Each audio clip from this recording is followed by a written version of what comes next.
ஆண்டவரும் இரட்சகரும் ஆகிய இயேசு கிறிஸ்துவின் இனிதான நாமத்தில் உங்கள் யாவரையும் அன்போடு கூட வாழ்த்துகிறேன். பிறந்திருக்கிற புதிய ஆண்டு 2024ஆம் ஆண்டு உங்கள் அனைவருக்கும் இனிதான ஆண்டாய் மலர்ந்திருக்கட்டும் என்று சொல்லி ஆண்டவராய் இயேசு கிறிஸ்துவின் நாமத்தில் உங்கள் யாவரையும் அன்போடு வாழ்த்துகிறேன். ஒரு நிமிடம் தலைகளை தாழ்த்தி நாம் ஆண்டவரை நோக்கி பார்ப்போம். எங்களை நேசிக்கிற நல்ல ஆண்டவரே, இந்த அருமையான புதிய ஆண்டுக்காக நாங்கள் நன்றி செலுத்துகிறோம். தகப்பனே, 2023ஆம் ஆண்டை நன்மையும் செம்மையுமாய் கடந்து வர கிருபை செய்தீர், நன்றி செலுத்துகிறோம். இந்த புதிய ஆண்டு 2024ஆம் ஆண்டு அனைத்து மக்களுக்கும், அனைத்து உலக மக்களுக்கும் இது ஆசீர்வாதத்தின் ஆண்டாய் காணப்பட வேண்டும் என்று ஜெபிக்கிறோம். ஆண்டவரே, ஒரு கிருபையின் ஆண்டாக நீர் எங்களுக்கு இதை தந்திருக்கிறீர் என்பதை உணர்ந்து கொண்டவர்களாக உம்மை நோக்கி பார்க்கிறோம். நாங்கள் தியானிக்கிற வார்த்தைகள் மூலமாய் உம்முடைய நாமம் மகிமைப்படட்டும். ஆசீர்வதியும். இயேசுவின் மூலம் ஜெபிக்கிறோம் நல்ல பிதாவே, ஆமேன், ஆமேன். மறுபடியுமாக உங்கள் யாவரையும் அன்போடு வாழ்த்துகிறேன். இந்த 2024ஆம் ஆண்டிற்கான ஒரு வாக்குத்தத்த செய்தியை நான் உங்களுக்கு வழங்க ஆசைப்படுகிறேன். இணையதள நண்பர்கள் யாவரையும் அன்போடு கூட வாழ்த்துகிறேன். கிறிஸ்மஸ் செய்திக்கு அப்புறமாக மறுபடியும் புத்தாண்டு செய்தியோடு உங்களை நான் சந்திக்கிறேன். எங்களுடைய சேனலை இதுவரையிலும் நீங்கள் சப்ஸ்கிரைப் பண்ணாமல் இருந்தால் நீங்கள் சப்ஸ்கிரைப் பண்ணுங்கள். இன்னும் அதிகமான பாடல்கள் நிறைய உண்டு. ஒரு புத்தாண்டு பாடலையும் நாங்கள் எங்களுடைய சேனலில் ஏற்றியிருக்கிறோம். கேளுங்கள். உங்களுக்கு பிடித்திருக்குமானால் மற்றவர்களுக்கும் நீங்கள் பகிருங்கள். எங்களுடைய ஊழியங்களுக்காக, பேரின்ப வாழ்வு ஊழியங்களுக்காக நீங்கள் ஜெபித்துக் கொள்ளுங்கள். கர்த்தர் தாமே உங்கள் யாவரையும் ஆசீர்வதிப்பாராக. இந்த புதிய ஆண்டை ஆண்டவர் ஒரு கிருபையின் ஆண்டாக நமக்கு தந்திருக்கிறார். நான் இந்த நாளிலே உங்களுக்கு வழங்கப் போகிற இந்த புத்தாண்டு சிறப்பு செய்தி ஆண்டவருடைய கிருபையை குறித்ததாகவே அது நமக்கு தரப்பட்டிருக்கிறது. இந்த நாளிலே நான் உங்களோடு கூட பேசுவதற்காக எடுத்துக்கொண்டிருக்கிற தலைப்பு என்னவென்றால், நம்மில் செயலாற்றும் கடவுளின் தொடர் கிருபை. தொடர்ந்து நம்மோடு கூட செயலாற்றக்கூடிய கடவுளின் கிருபை என்ற தலைப்பில் தான் நான் உங்களோடு பேச ஆசிக்கிறேன். அந்த கிருபை எவ்விதத்தில் நம்மை தொடரப்போகிறது என்பதுதான் இன்றைய இந்த சிறப்பு செய்தி. நாம் கடவுளின் கிருபையால் தான் நாம் நிலைநிற்கிறோம் என்பதை நாம் ஒவ்வொருவரும் புரிந்து கொள்ள வேண்டும். ஆகாய விமானத்தில் ஏறி அமர்ந்து ஆகாய விமானம் புறப்பட தயாராகும் போது அங்கே விமான பணிப்பெண்கள் வெவ்வேறு இடங்களிலே நின்று ஒரு சிறப்பு அறிவிப்பை நமக்கு கொடுப்பார்கள். அது என்ன அறிவிப்பு என்றால், இந்த ஆகாய விமானம் இப்படிப்பட்ட விபத்துக்களை சந்திக்குமானால் நீங்கள் என்ன செய்ய வேண்டும் என்று சொல்லி உங்களுக்கு அவர்கள் கற்றுக் கொடுக்கிறதை நீங்கள் பார்த்திருப்பீர்கள். இந்த நாட்களிலே இந்த செய்தி, இந்த கற்பிப்பு நமக்கு பழகி போய்விட்டது. ஆனால் 20 ஆண்டுகளுக்கு முன்பாக நான் முதலாக கொச்சினிலிருந்து ஷார்ஜாவுக்கு விமானத்தில் ஏறி அமர்ந்திருக்கிறேன். 3.5 மணி நேரம் பயணிக்க வேண்டும். அந்த சமயத்தில் இப்படிப்பட்ட அறிவிப்பை கேட்ட பொழுது நான் ரொம்பவும் பயந்து போய்விட்டேன். ஒருவேளை இப்படிப்பட்ட விபத்துக்களை நாம் சந்திக்க நேருமோ? ஏனென்றால் அவர்களுடைய அறிவிப்புகள் எல்லாம் விபத்துக்கள் மத்தியில் நாம் எப்படி பாதுகாப்பை பெற்றுக்கொள்ள வேண்டும் என்பதைத்தான் நமக்கு சொல்லிக் கொடுத்து கொண்டிருந்தார்கள். ஆனாலும் எனக்குள்ள ஒரு பயம். ஒருவேளை நம்ம சாதாரணமாக சொல்லுவோம், அபசகுனம் அப்படின்லாம் சொல்லுவோம். ஒரு விமான பயணத்தில் நம்ம புறப்பட போகிறோம், இப்படி அபசகுனமாக பேசுகிறாங்களே என்று சொல்லி தான் நான் பயந்து போயிருந்தேன். விமானம் புறப்பட்டு போய்கொண்டிருந்தது. திடீரென விமானியின் அறிவிப்பு வருகிறது, நாம் இப்பொழுது அரபிக்கடல் மேலே 35,000 அடி உயரத்தில் 865 கிலோமீட்டர் ஸ்பீடில் நாம் சென்று கொண்டிருக்கிறோம் என்று சொல்லி அறிவிப்பு. ஒரு பயம்.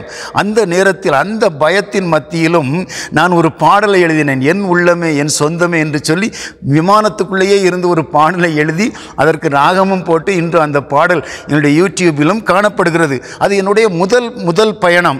எவ்வளவு சந்தோஷமாக வந்தோம். விமானத்தில் பயணம் செய்யணும் அப்படிங்கிற சந்தோஷத்தோடு வந்தோம். ஆனால் இப்படி சொல்லி நம்மை பயமுறுத்தி விட்டார்களே என்று சொல்லி தான் பயந்து கொண்டே 3.5 மணி நேரத்தையும் கழித்தேன். ஆனால் சரியாக 3.5 மணி நேரத்தில் அந்த விமானம் ஷார்ஜாவில் போய் இறங்கிட்டு அங்குள்ள என் நண்பர்கள் என்னை வரவேற்று கொண்டார்கள். இந்த காரியத்தை நான் சிந்தித்து பார்க்கும் பொழுது எனக்குள் வந்த ஒரு உணர்வு என்னவென்றால், நாம் பயப்படுகிறோம், நம்முடைய பயணங்களை குறித்து நாம் பயப்படுகிறோம். ஆனால் கடவுளுடைய கிருபை என்னோடு கூட பயணித்திருக்கிறது என்பதைத்தான் நான் உணர்ந்து கொண்டேன். அந்த கிருபை தான் இந்த ஆண்டிலும் தொடர்ந்து உங்களோடு பயணிக்கப் போகிறது. 136ஆம் சங்கீதம் சற்று வித்தியாசமான ஒரு சங்கீதம், மற்ற சங்கீதங்களைப் போலல்லாத ஒரு சங்கீதம். அந்த சங்கீதத்தில் உள்ள 26 வசனங்களிலும் அவர் கிருபை என்றும் உள்ளது, அவர் கிருபை என்றும் உள்ளது என்று அந்த சங்கீதம் முடிவு பெறும். இனி ஏதாகிலும் மரண பயமோ தீயிலோ இழப்போ நஷ்டமோ உங்களை எதிர்கொள்ளுமானால் நீங்கள் ஒன்றுக்கும் பயப்பட வேண்டாம். இந்த 136ஆம் சங்கீதத்தை மீண்டும் மீண்டும் மீண்டும் வாசியுங்கள். உங்களுக்கு இருக்கிற பயம் அப்படியே அது மறைந்து போகும். சங்கீதம் 36ஆம் சங்கீதம் 7 முதல் 10 வசனங்களை பார்த்தீர்களானால் உங்களோடு கூட இந்த 2024ஆம் ஆண்டு கிருபையின் ஆண்டில் உங்களோடு கூட பயணிக்க போகிற கிருபை எப்படிப்பட்டதாக இருக்கும் என்று சொல்லி சங்கீதக்காரன் தாவீது எவ்வளவு அருமையாக சொல்லி வைத்திருக்கிறார் பாருங்கள். அந்த 36ஆம் சங்கீதம் 7ஆம் வசனம் முதல் 10ஆம் வசனம் வரையிலும் அது இளைப்பாறச் செய்கிறதாம், அது உங்களை திருப்திப்படுத்துகிறதாம், அது உங்கள் தாகத்தை தீர்க்கிறதாம், அந்த கிருபை உங்கள் வாழ்விற்கு ஒளியூட்டுகிறதாம். எவ்வளவு அருமையான காரியங்கள். பொதுவாக கிருபை என்பதற்கு பொதுவான ஒரு அர்த்தம் என்னவென்றால், பொதுவான ஒரு பொருள் என்னவென்றால் மாறாத அன்பு, அன்சேஞ்சிங் லவ் என்று அதை சொல்லுவோம். தகுதியற்ற, தரம் கெட்ட, எனக்கு காட்டப்படும் தயை அல்லது இரக்கம் அல்லது கருணை, இதைத்தான் நாம் கிருபை என்று சொல்லுகிறோம். அது உங்கள் உலக வாழ்வையும் பொருளாதார செழிப்பையும் உங்களுடைய குடும்ப ஆசீர்வாதங்களையும் அந்த கிருபை உள்ளடக்கி இருக்கும். ஆனால் ஆவிக்குரிய அர்த்தம் சற்று வித்தியாசமானது. மறுபுறப்படைவதற்கும் பரிசுத்தமாகுதலுக்கும் தகுதியற்ற மனிதர்களாக நமக்கு வழங்கப்பட்டிருக்கிற தெய்வீக உதவிதான் கிருபை, கருணை என்பது. அதைத்தான் பவுலடிகளார் எபேசியருக்கு எழுதின நிருபம் 2ஆம் அதிகாரம் 8ஆம் வசனத்தில் மிக தெளிவாக எழுதி வைத்திருக்கிறார். கிருபையினாலே விசுவாசத்தை கொண்டு ரட்சிக்கப்பட்டீர்கள், நமது மீட்பு சம்பாதித்ததல்ல, அது நமது தகுதிக்காக வழங்கப்பட்டதும் அல்ல, இது கடவுளால் அருளப்பட்ட இலவச அருட்கொடை, இலவச ஈவு என்பார். இன்னைக்கு ரட்சிக்கப்படாதவங்களால திருச்சபைகள் நிரம்பிக் கொண்டிருப்பதனால்தான் திருச்சபை தலைவர்களும் திருச்சபை நிர்வாகங்களும் திருச்சபை மக்களும் சபைகளும் தடுமாறி கொண்டிருக்கின்ற என்பதை நான் சொல்லிக்கொள்ள வேண்டும். எரேமியா தீர்க்கதரிசி தன்னுடைய புலம்பலுக்கு ஊடே அங்கே ஒரு வார்த்தையை எழுதி வைத்திருப்பார் பாருங்கள். புலம்பல் 3ஆம் அதிகாரம் 22ஆம் வசனத்தில், நாம் நிர்மூலமாகாதிருப்பது கர்த்தருடைய கிருபையே, அவருடைய இரக்கங்களுக்கு முடிவில்லை. 23ஆம் வசனத்தில் சொல்லுவார், அவைகள் காலைதோறும் புதியவைகள். இந்த ஆண்டு முழுவதிலும் இந்த கிருபையின் ஆண்டு 2024 கர்த்தர் உங்களுக்கு தந்திருக்கிறார். இந்த கிருபையின் ஆண்டு முழுவதிலும் உங்களோடு கூட புதியதாக பயணிக்க போகிற ஒரு கிருபையைத்தான் நாம் இந்த நாளிலே சிந்திக்க போகிறோம். அந்த கிருபை இந்த ஆண்டு முழுவதிலும் உங்கள் முழு வாழ்க்கையுமே உள்ளடக்கிய 3 காரியங்களோடு அந்த கிருபை, ஆண்டவருடைய கிருபை செயல்பட போகிறது. 3 காரியங்கள். முதலாவதாக நாம் பார்க்க போகிற காரியம் என்னவென்றால், 1 சிறையிருப்பை திருப்பும் கிருபை. செப்பனியா 3ஆம் அதிகாரம் 20ஆம் வசனம் சொல்லுகிறது, உங்கள் கண்காண நான் உங்கள் சிறையிருப்பை திருப்பும் போது பூமியில் உள்ள சகல ஜனங்களுக்குள்ளும் நான் உங்களை கீர்த்தியும் புகழ்ச்சியுமாக வைப்பேன் என்று கர்த்தர் சொல்லுகிறார். அன்னைக்கு விபச்சாரத்தில் கையும் மையுமாக பிடிக்கப்பட்ட பெண்ணை கொண்டு வந்து எப்படியாவது கொலை செய்து விட வேண்டும், கல்லெறிந்து கொல்ல வேண்டும் என்ற நோக்கத்தோடு இயேசுவிடத்தில் கொண்டு வந்து நிறுத்தினாங்க. அதுதான் அவளுடைய சிறைப்படுத்தப்பட்ட நிலை. யோவான் சுவிசேஷம் 8ஆம் அதிகாரம் 3 முதல் 11 வரையிலும் நாம் அதை பார்க்கிறோம். அங்கே அந்த பெண் அந்த நிலையில், அந்த சிறைப்படுத்தப்பட்ட நிலையில் ஒரு விடுதலை பெற்றாலே அதுதான் கிருபை, அதுதான் கிருபை.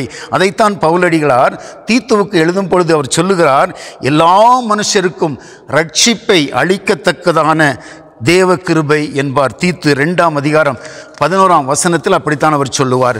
சிறையிருப்பு என்பது மிகவும் கொடுமையானது. சிறையிருப்பு வந்தாதான் தெரியும் அது எப்படிப்பட்டது என்பது. அப்படிப்பட்ட சிறையிருப்பை குறித்த ஒரு சங்கீதத்தை நாம் வாசிக்க முடியும். 137ஆம் சங்கீதம். இந்த சங்கீதம் எப்படி இந்த சங்கீத புத்தகத்துக்குள் வந்தது என்று நமக்கு தெரியாது. ஆனால் இந்த சங்கீதம் முழுவதுமாக ஒரு சிறையிருப்பின் புலம்பலைத்தான் நமக்கு உணர்த்துகிறது. அது ஒரு கொடூரமான ஒரு புலம்பல். பாபிலோன் ஆறுகள் வாள்கள் அருகே உட்கார்ந்து யூதா ஜனங்கள் புலம்புகிற ஒரு காட்சியைத்தான் 137ஆம் சங்கீதம் நமக்கு உணர்த்துகிறது. அதை நீங்கள் எடுத்து வைத்துக் கொள்ளுங்கள். நான் பேசும்போது உங்களுக்கு அநேக காரியங்கள் அது வெளிப்படுத்தும். ஒரு அடிமைத்தன வாழ்க்கை, பாட முடியல, ஜெபிக்க முடியல, சிறைப்பட்ட நிலைமையில் உட்கார்ந்துக்கிட்டு இருக்காங்க. அப்போ அவங்க என்ன சொல்கிறாங்க, இந்த பாபிலோன்காரங்க எங்கள் சீயோன் பாட்டுகளில் மயங்கி எங்களை பாழாக்குனதும் பத்தாதுன்னு இப்போ மங்கள பாட்டுகளை எங்களுக்கு பாடுங்கன்னு கேட்குறாங்க. எப்படியா பாட முடியும்? எப்படி பாட முடியும்? அவங்களுடைய கிண்ணறம், அவங்களுடைய கிட்டார் எல்லாத்தையும் தூக்கி அங்கே உள்ள ஆற்றங்கரையில் உள்ள அரளி செடிகள் மேலே தூக்கி வீசிட்டு அவங்க புலம்பிக்கிட்டு இருக்காங்க. எங்களை அடிமைப்படுத்தி கொடுமைப்படுத்தி கொண்டிருக்கிற இந்த அந்நிய தேசத்தில் நாங்கள் கர்த்தருடைய பாட்டை, சீயோனின் பாட்டை நாங்கள் எப்படி பாட முடியும்? எருசலேமை நினைத்து புலம்புறாங்க. 5ஆம் 6ஆம் வசனங்களில் நீங்கள் பார்க்க முடியும். அதே போல் 7ஆம் 8ஆம் வசனம் உச்சக்கட்ட புலம்பல். பாபிலோன் குமாரத்தியே, பாழா போகிறவளே, நீ எங்களுக்கு செய்த மாதிரி உனக்கு செய்கிறவன் பாக்கியவான் என்று சொல்லுகிறார்கள். எப்படிப்பட்ட புலம்பல்! கொஞ்சம் யோசித்து பாருங்கள். அவங்களுடைய சிறைப்பட்ட வாழ்க்கை எப்படிப்பட்டதாக இருக்கும். இன்றைக்கி நாமும் கூட அநேக சூழ்நிலைகளில் அப்படித்தான் நாம் புலம்ப வேண்டிய சூழ்நிலைகளில் வந்து நின்று கொண்டிருக்கிறோம். ஒருவேளை 2023ஆம் ஆண்டில் இப்படிப்பட்ட புலம்பல் உங்களுக்குள்ளே காணப்பட்டிருக்குமானால் நீங்கள் என்ன செய்ய வேண்டும் என்பதைத்தான் இந்த சிந்தனை நமக்கு உணர்த்துகிறது. அதை 7ஆம் 8ஆம் வசனத்தில் அவங்க சொல்கிற காரியங்களை பாருங்கள். எங்கே பாபிலோன் குமாரத்தியே, பாழா போகிறவளே, நீ எங்களுக்கு செய்த மாதிரி உனக்கு செய்கிறவன் பாக்கியவான் அப்படின்னு சொல்லிட்டு எங்கள் குழந்தைகளை நீங்கள்லாம் காலை பிடிச்சு தூக்கி தலையை கல்லில் அடித்து கொன்னீங்க பாருங்க, அதே மாதிரி உங்கள் பிள்ளைகளையும் கொல்றவன் பாக்கியவான். இது எதை உணர்த்துகிறது? சிறைப்பட்ட நிலைமையின் மத்தியில் அதிலிருந்து எப்படி விடுதலை பெற்று வர்றதுன்னு அவங்களுக்கு புரியலை. இந்த சங்கீதம் நமக்கு உணர்த்துவது எல்லாமே பழிக்கு பழி செய்யணும் அப்படின்னு தான் அந்த சங்கீதம் நமக்கு உணர்த்துறது. அவங்களோட அந்த சிறைப்பிடிப்பிலிருந்து விடுதலைக்கான வழி அவங்களுக்கு தெரியல. ஆனால் பாருங்கள், 1970ஆம் ஆண்டில் இந்த சங்கீதத்தை வச்சு ஒரு பாடல் ஏற்றாங்க. பை த ரிவர்ஸ் ஆஃப் பாபிலோன்னு சொல்லி ஒரு பாடலை வடித்து அதை பதிவு செய்தது யாருன்னா பிரண்ட் டோவ் அண்ட் ட்ரெவர் மேக்நாட்டன் என்பவர். 2 பேரும் அந்த பாட்டை ஏற்றுறாங்க. அந்த சங்கீதத்தை வச்சு இந்த பாட்டை, by the rivers of Babylon பாட்டை ஏற்றுறாங்க. அது கூட சங்கீதம் 19-14 இணைச்சி கொண்டாங்க. இணைச்சி அந்த பாடலை வடிக்கிறாங்க. அந்த பாடல் 1972ஆம் ஆண்டு த ஹார்டர் தே கம் என்கின்ற ஒரு ஆங்கில திரைப்படத்தில் அந்த பாடல் வெளிவருகிறது. அந்த பாடல் வெளிவந்து உலகம் பூரா அது பேர் வாங்கிச்சு, புகழ் வாங்கிச்சு. ஆனால் 1978 போனியம் குரூப் அந்த பை த ரிவர்ஸ் ஆஃப் பாபிலோனை பாடினப்போ தான் அது ஒரு காஸ்பல் சாங் என்பதை மக்கள் உணர்ந்து கொண்டவர்களாக மக்கள் கேட்க ஆரம்பித்தாங்க. அந்த பாடல் உலகத்தில் உள்ள அனைத்து இல்லங்களுக்குள்ளும் எந்த மத பாகுபாடும் இன்றி அனைவருடைய இல்லங்களுக்குள்ளும் அந்த பாடல் கேட்டது என்பதை நாம் மறந்து போகக்கூடாது. பாடலில் உள்ள விசேஷம் என்னென்னா, அந்த பாடலினுடைய கடைசி 2 சரணங்களையும் நீங்கள் கொஞ்சம் சிந்திச்சு பார்க்கணும். அதில் லிரிக்ஸ் எடுத்து நீங்கள் அதை தேடி பாருங்கள், அதில் இருக்கும். அந்த பாடல்களுக்குள்ளே வரும் பாருங்கள், sing a song of love, rough bits of பாபிலோனில் தான் நாங்கள் இருக்கிறோம். ஆனாலும் we are crying. ஆனாலும் நம்முடைய ஆண்டவர் பவர் உள்ளவர், he have the power என்று சொல்லி அந்த பாடல் அந்த நிறைவு பெறும். இந்த பாடல் நமக்கு எதை உணர்த்துகிறது தெரியும் என்றால், sing a song of love. நீங்கள் ஆண்டவருடைய பாடல்களை பாடுங்க. நீங்கள் உங்களுடைய சிறையிருப்பின் வாழ்க்கையிலிருந்து நீங்கள் விடுபடணும்னு சொன்னால் ஆண்டவருடைய பாடல்களை நீங்கள் பாடுங்க, அன்பின் பாடல்களை பாடுங்க. இதுதான் இந்த பாடல் நமக்கு கற்றுக் கொடுக்கிற காரியம். சிறைப்பட்ட வாழ்விலிருந்து கர்த்தருடைய கிருபை உங்களை விடுவிக்க வேண்டுமானால், திருப்ப வேண்டுமானால், sing a song of love. அன்பின் பாடல்களை பாடுங்கள். பிரச்சனைகளின் மத்தியில் பாடுங்கள். துயரங்களின் மத்தியில் கர்த்தரை துதியுங்கள். இழப்புகளையும் இன்முகத்தோடு ஏற்றுக்கொண்டு கடவுளுக்கு நன்றி செலுத்துங்கள். அதைத்தான் செப்பனியா தீர்க்கன் மூலம் ஆண்டவர் சொல்லுகிறார். உங்கள் சிறையிருப்பை கர்த்தருடைய கிருபை திருப்ப வேண்டுமாயின் அன்பின் பாடல்களை பாடுங்கள். எப்படி பாடணுமா? செப்பனியா 3ஆம் அதிகாரம் 14, 15 வசனங்களை கொஞ்சம் திருப்பிக் கொள்ளுங்கள். அங்கே என்ன சொல்லப்படுகிறது? சீயோன் குமாரத்தியே, சீயோனின் மகளே, என் பிள்ளைகளே, நீங்கள் கம்பீரித்து பாடுங்கள். இஸ்ரவேலே ஆர்ப்பரியுங்கள். எருசலேமின் குமாரத்தியே, நீ முழு இருதயத்தோடும் மகிழ்ந்து களி கூறு. இந்த ஆண்டில் கர்த்தர் உங்கள் ஆக்கினைகளை அகற்றி உங்கள் சத்துருக்களை உங்களை விட்டு விலக்குவார். நம் ராஜாவாகிய கர்த்தர் நம் நடுவில் இந்த கிருபையின் ஆண்டு முழுவதிலும் நம் நடுவிலே இருக்க போகிறார். நம் வாழ்நாள் முழுவதிலும் நம்மோடு கூட இருக்க போகிறார். அவர் நம்மோடு கூட இருக்கும் பொழுது நீங்கள் தீங்கை காண மாட்டீர்கள். நீங்கள் செய்ய வேண்டிய ஒரே ஒரு காரியம், ஆண்டவருடைய கிருபைக்கு பாத்திரர்களாய் நாம் மாற வேண்டும். பிரச்சனைகளின் மத்தியிலும் கஷ்டங்களின் மத்தியிலும் அவரை துதித்து பாடுகிறவர்களாய் நீங்கள் மாறுங்கள். ஆண்டவர் எப்பொழுதும் உங்களோடு கூட இருப்பார். கர்த்தருடைய கிருபை உங்களை தொடர்ந்து வரும். பண பிரச்சனைகளாக இருக்கலாம், குடும்ப பிரச்சனைகளாக இருக்கலாம், சமாதான குறைச்சலாக இருக்கலாம், சமுதாயத்தில் பிரச்சனை இருக்கலாம், இல்லைன்னா தொழிலில் பிரச்சனை இருக்கலாம், இல்லைன்னா வியாபாரத்தில் பிரச்சனை இருக்கலாம். எதுவாக இருந்தாலும் சரி, அத்தனை விதமான சிறையிருப்புகளின் மத்தியிலும் இருந்து கர்த்தர் உங்களை திருப்புவார் என்பதை நாம் உணர்ந்து கொள்வோம். இரண்டாவதாக பார்க்கிறோம், வெட்கப்பட விடாத கிருபை. வெட்கப்பட விடாத கிருபை. ரோமருக்கு எழுதின நிருபம் 5ஆம் அதிகாரம் 5ஆம் வசனம், அது ஒரு முக்கியமான ஒரு வசனம். மேலும் நமக்கு அருளப்பட்ட பரிசுத்த ஆவியினாலே தேவ அன்பு நம்முடைய இருதயங்களில் ஊற்றப்பட்டிருக்கிறபடியால் அந்த நம்பிக்கை நம்மை வெட்கப்படுத்தாது. எந்த சூழ்நிலையிலும் நாம் வெட்கப்பட்டு விடாதபடி நம்மை வழிநடத்துவது தேவ கிருபை. தேவ கிருபை அதுதான் மாறாத அன்பு, ஸ்டெட்ஃபாஸ்ட் லவ் என்று ஆங்கிலத்தில் சொல்லப்பட்டு இருக்கிறது. இன்னைக்கு நீங்கள் அந்த கிருபைக்குள் பிரவேசிச்சிருக்கீங்க. அந்த கிருபைக்குள்ள பிரவேசிச்சிருங்க. நான் சொல்லல, வேதம் சொல்லுகிறது. அதே அதிகாரம் ரோமர் 5ஆம் அதிகாரம் 2ஆம் வசனம் என்ன சொல்லுகிறது? வாசிக்கிறேன், கேளுங்கள். இயேசு கிறிஸ்துவின் மூலமாய் நாம் இந்த கிருபையில் பிரவேசிக்கும் சிலாக்கியத்தை விசுவாசத்தினால் பெற்று நிலை கொண்டிருந்து தேவ மகிமையை அடைவோம் என்கிற நம்பிக்கையினாலே மேன்மை பாராட்டுகிறோம். 2020 கோல்டன் ஆண்டு என்று சொல்லிதான் நமக்கு கொடுத்தார்கள், சொன்னார்கள் அநேகர். ஆனால் நாம் அனுபவித்த கொரோனா கொடுமை அது உங்களுக்கு தெரியும். நான் இந்த நாளிலே கோல்டன் ஆண்டு என்று கூறப்போவதில்லை. ஆனால் ஒன்று மட்டும் நிச்சயம், எத்தனை கொடூரங்கள் வந்தாலும் சரி, எத்தனை கொடுமைகள் வந்தாலும் சரி, மற்றவர்களை பார்த்து வெட்கப்பட்டு போகக்கூடிய நிலைமைக்குள்ளே நாம் தள்ளப்பட்டாலும் சரி, இந்த கிருபையின் ஆண்டில் கர்த்தருடைய கிருபையை உங்களை வெட்கப்படாதபடி பாதுகாக்கும் என்பதை சொல்லிக் கொள்கிறேன். ரோம சபைக்கு பவுலடிகளார் உரைப்பது பொருளாதார வீழ்ச்சியோ, ஆரோக்கிய குறைச்சலோ, மரணமோ, இழப்போ உன்னை ஒருபோதும் வெட்கப்பட விடுவதில்லை.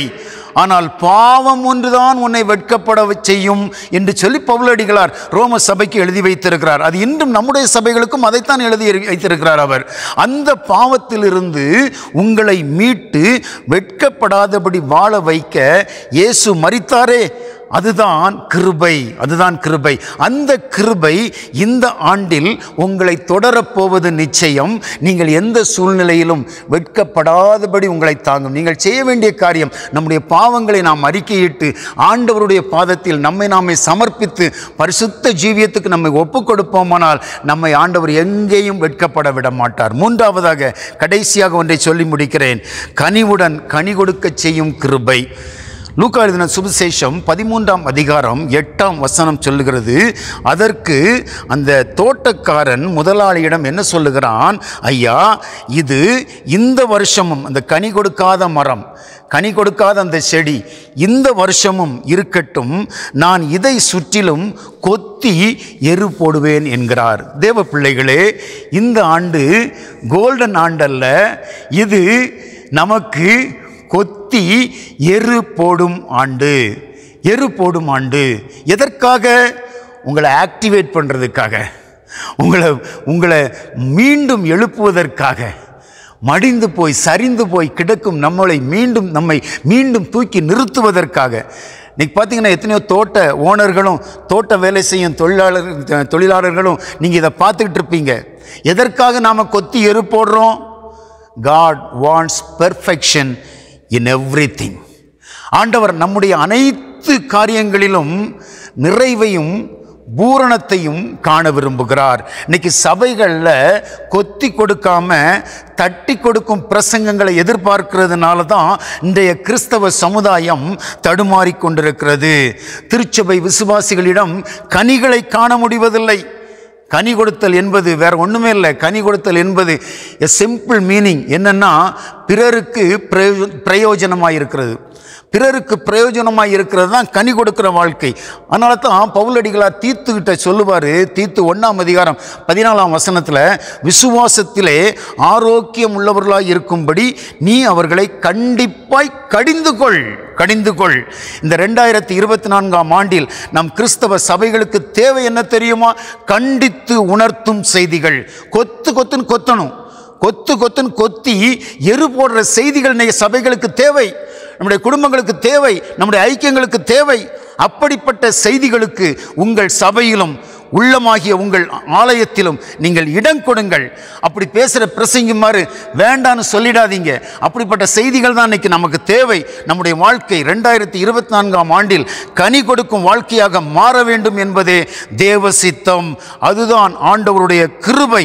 அந்த கிருபையே இந்த புதிய ஆண்டை கிருபையின் ஆண்டாக உங்கள் கரங்களில் தந்திருக்கிறது. அந்த கிருபை உங்கள் மேல் ஊற்றப்பட வேண்டுமானால் நீங்கள் என்ன செய்ய வேண்டும் தெரியுமா? மல்கியா புஸ்தகம் 1ஆம் அதிகாரம் 9ஆம் வசனம் சொல்லுகிறது, இப்போதும் தேவனுடைய முகத்தை நோக்கி கெஞ்சுங்கள். இப்போதும் தேவனுடைய முகத்தை நோக்கி கெஞ்சுங்கள்.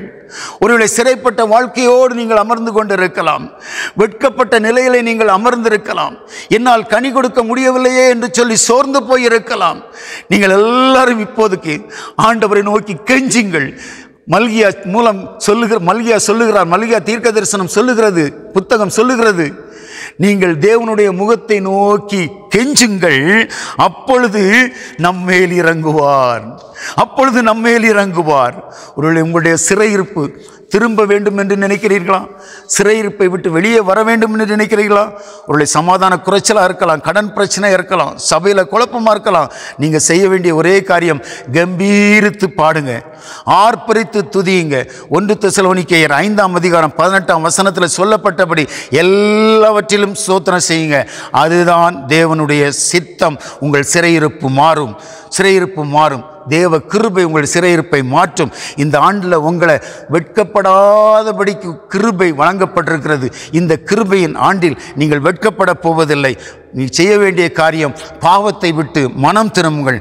பாவம் ஒன்றுதான் நம்மை வெட்கப்படுத்தும். அந்த பாவங்களை விட்டு வெளியே வாருங்கள், வெட்கப்பட மாட்டீர்கள்.